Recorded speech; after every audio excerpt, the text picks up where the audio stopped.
అస్సలాము అలైకుం వరహమతుల్లాహి వబరకాతుహు అఊజు బిల్లాహి మినష్ షైతానిర్ రజీం బిస్మిల్లాహిర్ రహమానిర్ రహీం. శాపగ్రస్తుడైన సైతాన్ బారి నుంచి సృష్టికర్త అయిన అల్లాహ్ యొక్క రక్షణని, అల్లాహ్ యొక్క సాయాన్ని, రక్షణ వేడుకుంటూ ఉన్నాను. ఆమీన్. అల్లాహ్ ప్రవక్త ముహమ్మద్ సల్లల్లాహు అలైహి వసల్లం గారి పైన శాంతిశీకలు కురిపించండి వల్ల ఆమీన్. గుస్సుల గురించి కొన్ని విషయాలు ఇక్కడ చెప్పడం జరిగింది. ముందుగా గుస్సులు మనం చేసే ముందు మనం నమాజ్ ఎలాగైతే నమాజ్ చేస్తున్నామని నియత్ చేస్తామో, వజూకి ఎలాగైతే వజూ చేస్తున్నామని నియత్ చేసుకుంటామో, ఉపవాసానికి ఎలా అయితే ఉపవాసం ఉంటామని నియత్ చేసుకుంటామో, అలానే గుస్సులకి కూడా నేను గుస్సులు చేస్తున్నామని నియత్ చేసుకోవాలని చెప్పడం జరుగుతుంది. అది నోటితో బయటికి చెప్పాల్సిన అవసరం లేదు. ఏదైనా సరే మనసులో అనుకున్నా కూడా ఆ యొక్క ఉద్దేశం అల్లాహ్కి తెలిసిపోతుంది. మిమ్మల్ని మీరు శుద్ధి చేసుకోవడానికి గుస్సులు చేస్తున్నారనే ఉద్దేశాన్ని మీ హృదయంలో ఏర్పరచుకుంటే చాలు. మరియు ముందుగా బిస్మిల్లా అని చెప్పేసి మనం గుస్సుల్లోకి ఎంట్రీ కావాలి.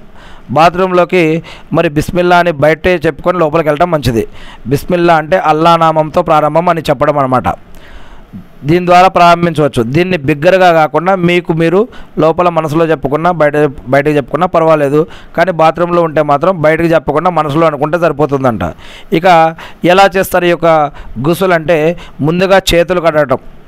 చేతులను మణికట్టు వరకు మరియు వేళ్ళ చిట్కాల వరకు 3 సార్లు బాగా కడగాలి. ఇక 4వది ప్రైవేటు భాగాలను కడగాలి. మీ ప్రైవేటు భాగాలను మరియు అశుద్ధత ఉన్న ఏదైనా ప్రాంతాన్ని మీ యొక్క ఎడమ చేతితోనే శుభ్రం చేసుకోవాలి.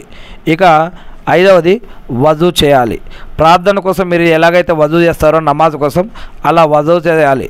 దాని తర్వాత పాదాలు కడుక్కోవడం తప్ప మిగతా అన్నీ చేయాలి. ఇది చివరి వరకు ఆలస్యం కావచ్చు. ఇక 6వది తల మరియు జుట్టు కడుక్కోవాలి. అంటే తల స్నానం. మీ తలపై 3 సార్లు నీరు పోయండి. ఆ నీరు మీ జుట్టు మూలాలకు మరియు మీ మొత్తం నెత్తికి చేరేలా చూసుకోండి. ఇక 7వది మొత్తం శరీరాన్ని కూడా స్నానం చేయాలన్నమాట, కడుక్కోవాలి. మీ శరీరం అంతటా నీటిని పోయండి. కుడివైపు నుండి పోయాలి, ప్రారంభించాలి. తర్వాత ఎడమ వైపుకు. మీ శరీరంలోని ప్రతి భాగాన్ని నీరు చేరేలా, ప్రతి భాగాన్ని కూడా తడపాలి, నీరు చేరేలా చూసుకోవాలి. ఇక 8వది అప్పుడు పాదాలు కడగాలి. వజూ సమయంలో మాదిరిగానే మీ పాదాలను కూడా కడుక్కోండి. దాని తర్వాత షహదా అంటే పక్కకు వచ్చి అక్కడ ఇంకా ముఖ్యంగా ఏమిటంటే, మనం గుస్సులు ఎక్కడైతే చేస్తామో అక్కడ నుండి పక్కకు జరిగి పాదాలు కడగడం మంచిది, కాళ్ళు. దాని తర్వాత బయటకు వచ్చి షహదత్ అంటే కల్మా చదవడం మంచిది. కల్మా 9వది అషదు అన్న లా ఇలాహ ఇల్లల్లా వా అషదు అన్న మొహమ్మద్ రసూలుల్లా. అల్లా తప్ప వేరే ఆరాధ్యుడు లేడు అని నేను సాక్ష్యమిస్తున్నాను మరియు మొహమ్మద్ సల్లం అల్లా యొక్క దూతాన్ని సాక్ష్యమిస్తున్నాను అని యొక్క షహదత్ పఠించడం మంచిది.